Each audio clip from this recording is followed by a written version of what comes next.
Emotional hygiene বা মানসিক পরিচর্যা কেন গুরুত্বপূর্ণ? ঠিক যেমন শরীর পরিষ্কার না করলে, শরীরের পরিচর্যা না করলে শারীরিক অসুস্থতা হয়, ঠিক তেমনি অপমান, ক্ষোভ, হতাশা, ব্যর্থতা, দুঃখ এসব ঠিকমতো মোকাবেলা করতে না পারলে মনের মধ্যে ক্ষত তৈরি হয়।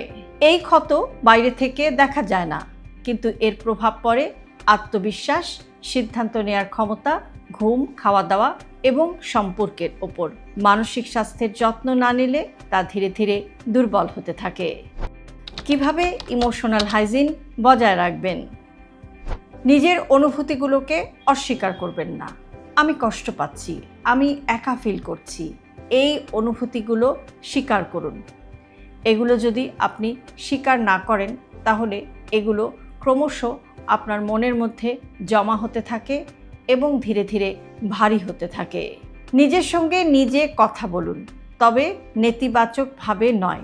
আমি কিছুই পারি না, আমাকে দিয়ে হবে না, এগুলো না বলে বরং বলুন, আমি চেষ্টা করছি এবং আমি আগের চেয়ে ভালো আছি।